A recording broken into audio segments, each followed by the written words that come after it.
My name's Noah Hubbard. I am from here in Paris, Texas. I'm a Paris native, and I'm a musician.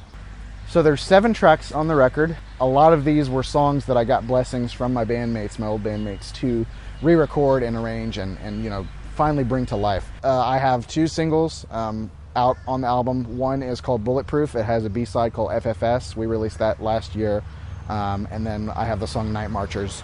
I would describe my music as a dance, a very non-traditional dance. Life's too short, really, to make one kind of art. I like to immerse myself in whatever feels good in the moment when I write. I'm a little all over the map. Sometimes I have a folky track here and there. This record, for example, includes a song that sounds like something that you might hear back in the 70s. It also includes a couple tracks that you might hear that have some 80s influence mixed with some 90s influence. There's a little bit of everything all over my record, and I pride myself on being able to do this moving forward where I don't stick with one feeling to the music.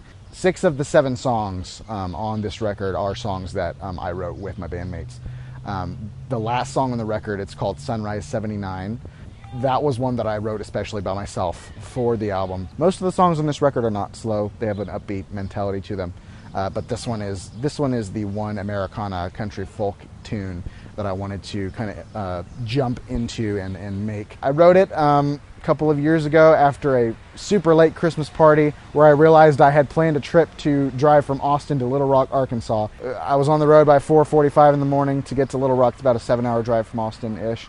I had a tune in my head the whole time as the sun was coming up. It was up Route 79 pretty much. So that's kind of where the title came from. It's self-explanatory there. Just had lots of feelings and thoughts of people who maybe did me wrong in the past or who have done me wrong in general, trying to ask for forgiveness and come back into my life. So the song is about retrospectiveness and the massiveness of love in life, and it's just kind of a piece on me. That would be the one we worked the longest and the hardest on because it has the most layers. I would say that's probably my favorite song on the record, and because it's so personal and it's dedicated to a couple people. I spent a good part of the last 10 years or so in the Austin area, the greater Austin area, and so that's where a lot of my music also came from, and influences down there are endless. It's not the live music capital of the world for no reason. I worked in several security companies for several of the venues down in Austin, including the famed Moody Theater, which is where they shoot Austin City Limits, the TV show. You name them, I've worked with them pretty much, including Mr. Greg Allman here, which is where I got this t-shirt, was after a show. Got to work with him before he passed away, as well as Merle Haggard, and just,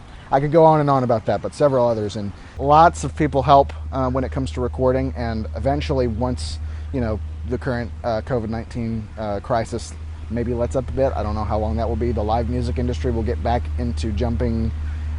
I'm sure it's going to be stronger than ever when it comes back. But as far as the studio goes, I do most things myself. I do have my brother Jonah help a lot on, especially when it comes to piano and keys and things like that, because that's the one instrument I don't play, unfortunately.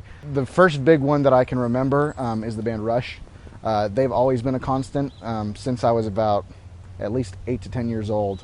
We used to listen to Rush all the time. My dad had the compilation CD of their greatest hits, and they're progressive rock, so just the hundreds of influences and the different sounds that they would get always keeps you on your toes and always keeps you interested. Another really huge one is the band Coldplay, just for the pop sensibilities and the mildness and the melodies. Chris Martin is unlike any other. The record Viva La Vida and Death and All His Friends is just, it's like a painting, pretty much. And then another group that I am hugely influenced by is the group called the War on Drugs from Philadelphia, Pennsylvania. That's really a one-man band also, but he has a band that plays with him when he plays live, and that's where my, I think, sensibilities of Americana and country folk kind of come in a little bit. My love for pedal steel, as well as just crooning and slowness. Him and Ryan Adams both have been there for the past at least 5 or 6 years. Those are the biggest ones, I would say, but there's countless others. I've been playing since I was about 12 or 13, and I started just playing other people's songs because that's typically what you do when you're a budding musician. But I've always, in the back of my mind, been interested in doing my own thing and writing my own songs. And it's taken me many, many years to get to the level where I'm confident enough in my own songwriting abilities to be able to get things together and put them in a package. When I lived in the greater Austin area, I was in a band with my brother Jonah and my best friend Blake McNeil. We were in a group called Empire Kid for about 3 or 4 years. We would get in our studio, which was an old, unused Sunday school room at my old church in Elgin, and we would just write.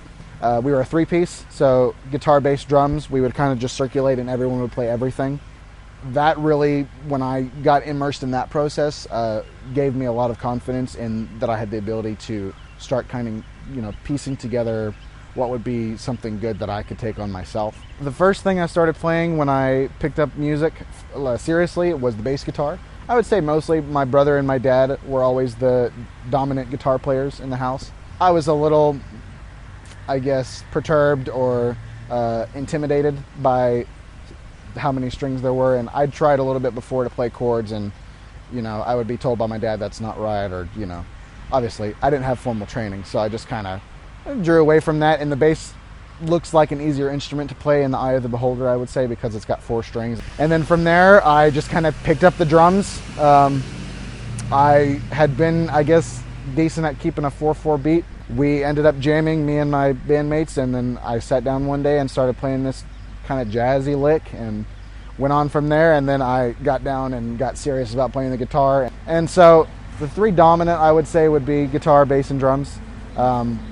I can also fiddle around with the piano when I need to. My dream job is to be a successful touring musician and studio musician one day, releasing my own music. For many more people than are currently listening to my music to be listening to it at that point, and to get written up, and for people to be excited for when I release a single or when something's coming out. The world is yours. Be artistic.